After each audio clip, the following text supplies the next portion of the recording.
Motherhood is a beautiful experience. Nothing beats the charms of it. अभी के इस Covid situation में pregnant महिलाओं ने बहुत gracefully fears, uncertainties and dilemmas का सामना करते हुए अपने प्रेगनेंसी को हैंडल किया है, और इसमें बहुत सारा क्रेडिट ऑब्स्टेट्रिशियंस एंड गायनेकोलॉजिस्ट को भी जाता है, जिन्होंने अनसर्टेनिटी से भरे इस माहौल में प्रेग्नेंट वुमेन के हैप्पी एंड सेफ डिलीवरीज को इंश्योर किया है। Medicircle safe motherhood series conduct कर रही है, जिसका की goal safe and happy pregnancies की तरफ अवेयरनेस फैलाना है। हाय, मैं हूं अमृता प्रिया और आप देख रहे हैं मेडी सर्कल। आज हमारे साथ डॉक्टर मोनिका अग्रवाल मौजूद हैं। डॉक्टर मोनिका अग्रवाल एक गायनेकोलॉजिस्ट, लैप्रोस्कोपिक सर्जन और इनफर्टिलिटी स्पेशलिस्ट हैं। उन्होंने बहुत सारे gynaecologic, obstetric, general surgery, family planning surgeries and infertility related procedures handle किए हैं। इन्होंने 250 से भी ज्यादा सिजेरियन डिलीवरीज करवाई हैं। Doctor Monika out patient clinics and ward activities में वेल एक्सपीरियंस्ड है और हर केयर क्लिनिक मुंबई से एसोसिएटेड है। Welcome doctor Monika to medi circle. Thank you so much. Thanks for giving me this opportunity to speak on such important topic, and it's my pleasure completely. Okay. So Dr. Monica, to begin with, family planning, antenatal care, obstetric care, postnatal care, post-abortal care and control of STI, HIV, AIDS, etc. को 6 pillars of motherhood समझा जाता है। आपके अनुसार safe motherhood को कैसे ensure किया जा सकता है? Okay, so to this I would say कि सेफ मदरहुड सिर्फ प्रेग्नेंट लेडीज से डील करना नहीं है। इसकी जर्नी बहुत पहले स्टार्ट होती है, जैसे कि अडोलेसेंट। सो अडोलेसेंट एक एरिया है जिसमें हमें फोकस करना चाहिए, स्पेशली उन्हें एडवाइस देना about contraception, about sex, about infections, जैसे कि सिंपल यूज ऑफ कॉन्डम्स और using some contraceptions, some vaccinations which are important, for example something like hepatitis B vaccine, HPV vaccine. So इसके बारे में उन्हें जानकारी देना about safe abortion which they can go for बहुत इंपॉर्टेंट है। Coming to pregnancy, हम देखते हैं, पहले देखते थे ज्यादातर कपल्स प्रेगनेंसी में गायनेकोलॉजिस्ट के पास जाते हैं, बट अभी ये ट्रेंड चेंज हो रहा है। एक अच्छा ट्रेंड आ रहा है जहाँ पे काफी couples before they plan a pregnancy they come, and that is called as a pre conception counselling which plays a very important role. But unfortunately I guess ये प्रैक्टिस ज्यादातर अर्बन एरिया में है। Rural area में जब तक pregnant नहीं होते हैं ladies, they don't visit the hospital. So that is the area where we need to change it. Now pre-conception counseling बहुत important है, because हम जब उनका रूटीन चेकअप करवाते हैं तो ऐसे टाइम पे we can pick up the high risk cases जो कि जिनको आगे जाके complications आ सकते हैं, जैसे कि simple checking of blood pressure, so we can detect hypertension, checking the sugar level। तो ऐसे पेशेंट्स को, जैसे जिनको हाइपरटेंशन है, डायबिटीज है, उनको हम और क्लोजली मॉनिटर कर सकते हैं प्रेगनेंसी में, ताकि हम कॉम्प्लिकेशंस अवॉइड कर सके। So pre conception counselling plays a very important role. Now coming to pregnancy में, जैसे कि रूरल एरियाज में यूजुअली मानता है कि 7th मंथ में जाना चाहिए, एट द टाइम हमें रजिस्टर करना है। अर्बन एरिया में fortunately things are changing, where the couples usually come at the first visit is when they diagnose a pregnancy. That is very important, because हमें कुछ supplements start करने की जरूरत होती है। For example, like folic acid, जिससे काफी चीजें प्रिवेंट हो सकती है, बेबी में न्यूरल ट्यूब डिफेक्ट्स प्रिवेंट हो सकते हैं। तो ये एक ऐसा सप्लीमेंट है तो हमें प्रेगनेंसी के पहले ही स्टार्ट कर देना चाहिए। Coming to second, sonography. I have seen कि काफी बार because of the advice from elders, patients are reluctant to do sonographies. Let me tell you one thing. Sonography is actually boon to us. It's boon to the medical technology, because एक simple sonography करने से हम काफी बार कुछ complications, कोई problems detect कर सकते हैं। For example, simple सा एक ectopic pregnancy। अगर हम ectopic pregnancy को right time पे detect कर सकते हैं तो हम इसे medically भी manage कर सकते हैं, जहाँ patient की tube save हो सकती है। या फिर अगर rupture की चांसेस है तो हम सोनोग्राफी करके चेक कर सकते हैं रप्चर है, and then we can take such patients at the earliest, ताकि आगे जाके उनको ब्लड ट्रांसफ्यूजन की जरूरत ना पड़े, which is a life threatening situation. So hence a sonography is very important. We need around 2 sonographies in first 3 months. एक होता है 7 weeks पे करते हैं, एक 13 weeks पे करते हैं, एक 5th month पे करते हैं, फिर हम ये चेक करने के लिए बच्चे में कोई abnormality तो नहीं है. तो ये सिंपल चीज है, जैसे कि एक visit to a gynaecologist and then every month they should visit to their obstetrician every month, so that उनका ब्लड प्रेशर चेक करेंगे, कुछ इंपॉर्टेंट इन्वेस्टिगेशंस है वो करेंगे, जिससे हम अर्ली डिटेक्शन कर सकते हैं. So early detection plays a very important role if we want to ensure safe motherhood. Okay. Now coming to delivery, जैसे कि the area where we practice, most of them they have an institutional delivery. Either they go to government or they come to private hospitals. But काफी जगह still in rural areas they don't have enough access to the healthcare system. So ऐसी जगह है जहाँ पे maybe we need to focus more, so that every girl should have access to a clean delivery place. Safe delivery, clean delivery plays a very important role, जहाँ पे हम infection की chances कम कर सकते हैं और आगे जाके उससे रिलेटेड जो कॉम्प्लिकेशंस है वो भी कम होंगे. नॉट ओनली दैट, बट अगर कोई कॉम्प्लिकेशन है, फॉर एग्जांपल किसी का ऑब्स्ट्रक्टेड लेबर है, मतलब बच्चा नीचे अटक गया है, नीचे नहीं आ रहा है, ऐसे टाइम पे हमें टाइमली सीजरियन सेक्शन करना पड़ता है.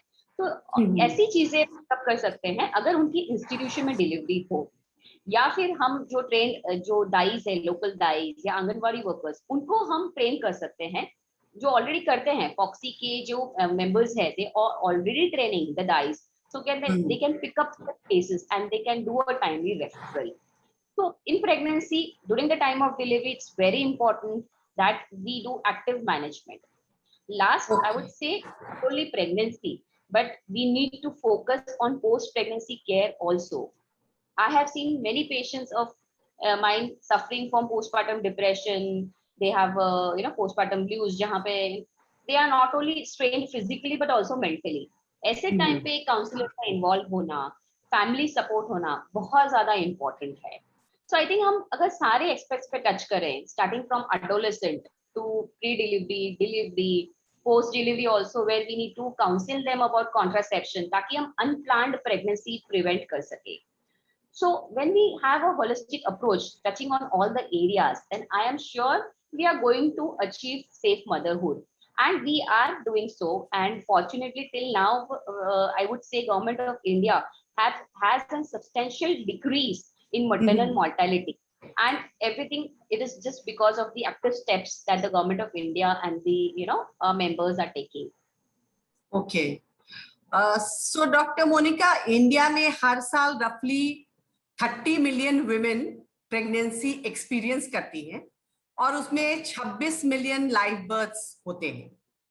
With an estimated 45,000 deaths per year, India में एक तरह का highest maternal death रेट अभी भी है.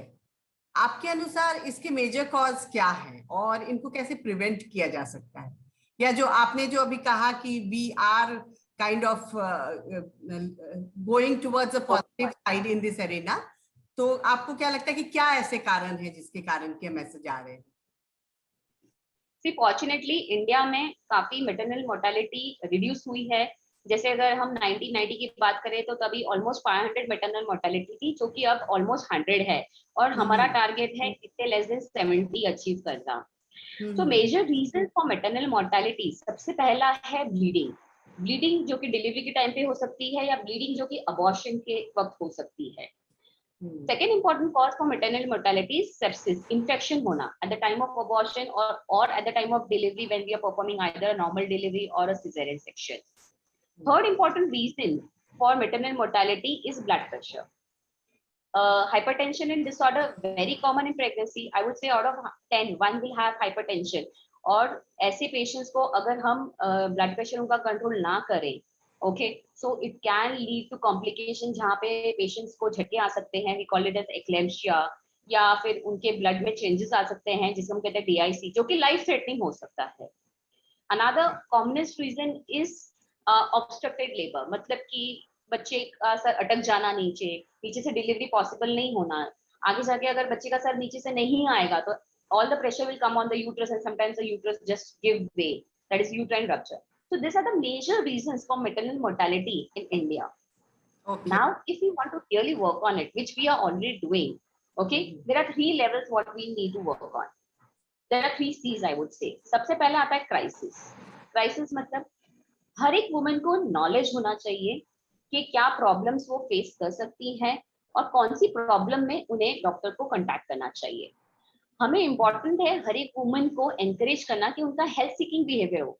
काफी बार पेशेंट्स होते हैं, कुछ प्रॉब्लम होती है, वो सोचते हैं ओके ठीक है चलो मैनेज हो जाएगा, डॉक्टर के पास जाने की जरूरत नहीं है, और जब एकदम बहुत ज्यादा कॉम्प्लिकेट हो जाता है then they reach out to the doctor. So important is they should be made aware of कि कौन सी प्रॉब्लम्स है जिसमें these are the red flags, जहां पे रुकना नहीं है, इमीडिएटली डॉक्टर को कंसल्ट करना है. सो 1C is crisis. Second is care. Care, adolescent care, pregnancy care, postnatal care.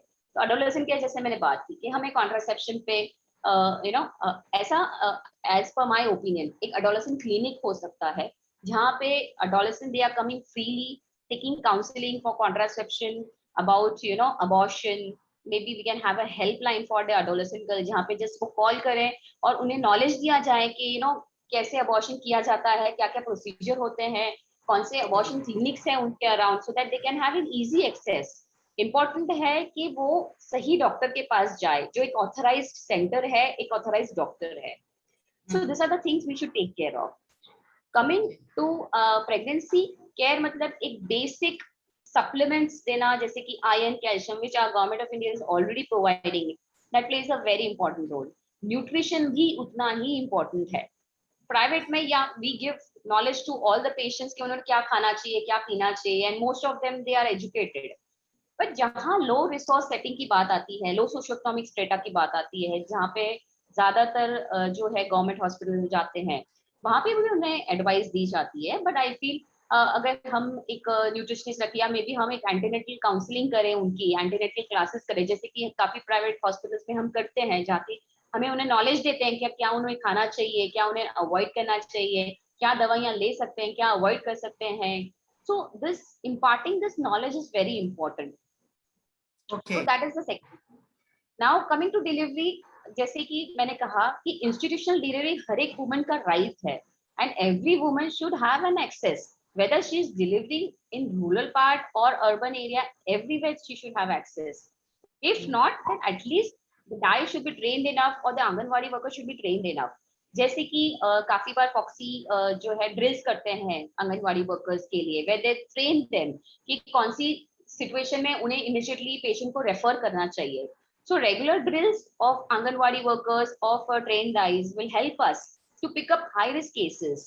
और इस समय टर्शरी सेंटर पे रेफर करना, ट्रांसपोर्टेशन फैसिलिटीज होना जो कि है काफी हद तक है. जैसे we work in GMC, that is government medical of college in Nagpur, जो कि टर्शरी सेंटर था, एंड हमारे पास काफी केसेस ऐसे कॉम्प्लिकेटेड केसेस रेफर होते थे, काफी बार टाइमली होते थे, और काफी बार ऐसा होता था कि कॉम्प्लिकेटेड सिचुएशन में उन्हें रेफर किया जाता था. So regular drills is important so that we pick up high risk cases. So यहाँ पे आता है care. Then I could talk about cure. Cure मतलब जो high risk cases है उन्हें और ज़्यादा delicately और we should have a holistic approach जहाँ पे we can involve the physician so that they are treated properly. जैसे कि सिंपल सा एक आपने ब्लड रिजर्व कर लिया जहाँ पे आपको लग रहा है कि okay she is anaemic patient या फिर हाइपरटेंसिव पेशेंट है जहाँ पे हम सोच रहे हैं कि शायद इनको ब्लड लग सकता है, तो ऐसे सिंपल मेजर्स देना और ऐसे कॉम्प्लिकेटेड केसेस टर्शरी सेंटर में रेफर करना. अगर हम हर एक लेवल पे वर्क करेंगे, starting from crisis care and cure, working at grass root level to tertiary level, then I think we will be able to have a very less mortality rate. Fortunately, India is working towards it, and we have good goals, and even they are involving the private practitioners. So according to the Yojana, Pradhan Mantri Yojana, every 9th day, that is a private practitioner, they have to see women, and most of the places are doing so. So that's a very good way to involve private practitioner in picking up such high risk cases so that they can manage in a better way. Okay. So I think if we work on all levels, definitely we'll be able to achieve our goals. Yeah, so that sounds quite positive. Acha, Dr. Monica, बहुत बार ऐसा होता है कि जो first time pregnant ladies हैं उनको मालूम नहीं होता है कॉमन एलिमेंट्स के बारे में प्रेगनेंसी के दौरान। तो वैसे कौन से कॉमन एलिमेंट्स हैं जो फर्स्ट टाइम जो प्रेग्नेंट लेडीज हैं उनको मालूम होना चाहिए? तो सबसे पहली बात है कि पेशेंट को ये पता होना चाहिए कि वो प्रेग्नेंट है, by doing a simple urine pregnancy test या फिर बीटा एचसीजी टेस्ट है जो हम करते हैं। कॉमन एलिमेंट्स जो एक प्रेग्नेंट लेडी सफर कर सकती है, सबसे पहला है नौशिया वॉमिटिंग, जो सभी को पता होता है। काफी बार हम चिंता करते हैं हमें नौशिया वॉमिटिंग हो रहा है तो कोई प्रॉब्लम तो नहीं है, या जिनको नहीं हो रहा है वो ये सोचते हैं कि अरे सबको होना चाहिए, मुझे नहीं है तो मुझ में कोई प्रॉब्लम है क्या। देखिए जरूरी नहीं है सबको होगा, अगर आपको है तो आप टेंशन मत लीजिए, दैट डजंट मीन कि you have an issue, that's a good sign in fact. तो ये होता है बिकॉज ऑफ एचसीजी, जिसकी वजह से आपको नौशिया वॉमिटिंग होगी, and may be you can contact your doctor, वो सिंपल सी कुछ दवाइयां देते हैं जो कि सेफ होती है। So this is one of the commonest symptom. Good part is ज्यादा से ज्यादा 4 महीने तक रहेगा, और उसके बाद you know since the levels goes down, ये आपका सिम्टम है, इसमें भी काफी आपको रिलीफ मिलेगी। Other symptoms what you may experience, I usually run through the list to all my patients. One is they may get a headache, they may get giddiness, कभी उन्हें ज्यादा नींद आएगी स्पेशली फर्स्ट 3 मंथ्स में, और last के 3 months में उन्हें कम नींद आएगी, that is insomnia, maybe because of the stress और because of the heavy tummy what they are carrying. So these are this part and parcel. We not medicate you for this. Another is breast engorgement hona, heavy hona, because your breasts are getting prepared for the milk, so of course they will be engorged. So that is a normal thing. काफी patients को acidity होती है, specially जिनको पहले से acidity issue है उनमें ये एग्रेवेट हो जाती है, बिकॉज यहाँ जो हमारी खाने की नली है और पेट है, इसके बीच में एक वाल्व होता है जो कि ढीला पड़ जाता है, जिसके से खाना ऊपर आएगा। सो एसिडिटी में सिंपल है, आप खाना जो है कम तीखा खाइए और have small meals instead of large meals. खाने के बाद इमीडिएटली सोइए मत। तो इससे सिंपल सिंपल तरीके हैं जिससे ये हम कॉमन प्रॉब्लम्स डील कर सकते हैं। गैसेस होना, कॉन्स्टिपेशन होना, ब्लोटिंग होना, क्योंकि खाना ज्यादा देर तक आपके पेट में है तो ऑफ कोर्स आपको ये सिम्टम्स आ सकते हैं। पानी लेना अच्छे से, ज्यादा फाइबर लेना, गैसी फूड्स अवॉइड करना। So if you do that then this symptoms can be taken care of. Vaginal discharge, काफी बार पेशेंट्स कंफ्यूज हो जाते हैं कि ये नॉर्मल वजाइनल डिस्चार्ज है या इन्फेक्शन है या पानी जा रहा है। तो सिंपल है, अगर आपको वजाइनल डिस्चार्ज से कोई तकलीफ नहीं है और अगर वो चिकट चिकट है तो don't worry, it's a normal thing. अगर वो पानी जैसा है, लिक्विड है, जहाँ के कपड़े भीग रहे हैं, it's coming continuously, then it's leaking. अगर वो डिस्चार्ज से आपको इचिंग हो रही है या फिर वो येलोइश है, व्हाइटिश है, just like dahi, then it's abnormal, you need to report to the doctor, क्योंकि हो सकता है आपको कुछ दवाइयों की जरूरत पड़े। लास्ट, पैर में क्रैम्प्स आना, you may get the cramps even in the uterus, so in the abdomen I will see. So अगर एब्डोमेन में आपको क्रैम्प्स है, लेकिन अगर सिर्फ क्रैम्प्स है और कोई तकलीफ नहीं है और बीच में एक आध बार कभी क्रैम्प आया चला गया तो don't worry, it's normal thing. But अगर ये क्रैम्प रेगुलर है और इसके साथ आपको ब्लीडिंग है या फिर आपको चक्कर आ रहे हैं, तो ऐसे टाइम पे एक सोनोग्राफी करना, अगर आपका सोनोग्राफी नहीं हुआ है फर्स्ट 2 मंथ्स में, is important to rule out ectopic pregnancy. तो ये सिंपल सिंपल कॉमन एलिमेंट्स है जो आपको आ सकते हैं। आपको डिफरेंशिएट करना आना चाहिए कि क्या कॉमन है और क्या रेड फ्लैग्स है या फिर क्या ऐसे डेंजरस साइंस है, सिम्टम्स है जो आपको पिकअप करके आपको डॉक्टर को अप्रोच करना चाहिए। So I think every patient should be given this knowledge. Okay. And what about, like you already spoke about 2 warning signs. So are there any other warning signs that they should be vigilant about? The first 3 months में as I said कि cramps, bleeding और इसके साथ चक्कर आना, it's one of the thing.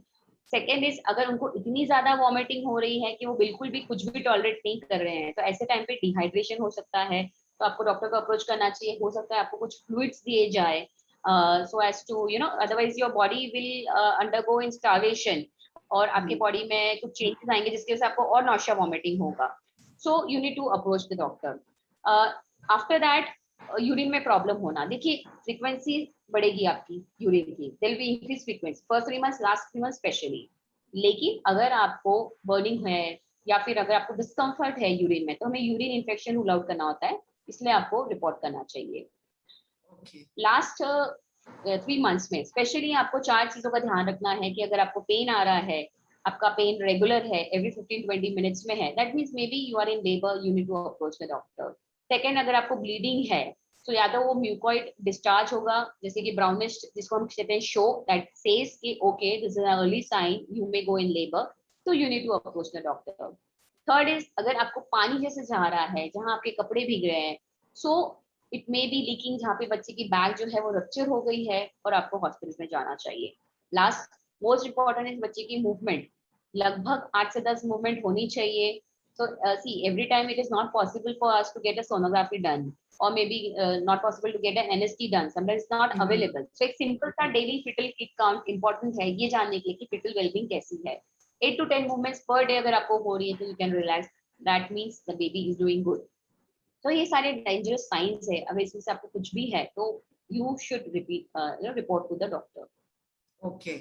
Doctor Monika, अभी एक नया डायरेक्टिव आया है कि 18+ लोग भी कोविड का वैक्सीन ले सकते हैं, तो इस सिचुएशन में प्रेग्नेंट वुमेन्स के लिए आपका क्या एडवाइस है? क्या उनको वैक्सीन लेना चाहिए? क्योंकि सोशल मीडिया पे बहुत सारे ऐसे मैसेजेस पास ऑन हो रहे हैं, सिर्फ प्रेगनेंसी से रिलेटेड नहीं बल्कि लेडीज के मेंस्ट्रुएशन साइकिल से रिलेटेड, कि एक वीक पहले या एक वीक के बाद या during the periods Covid vaccine नहीं लेना चाहिए। तो इस इश्यू के बारे में आपको क्या बोलना है?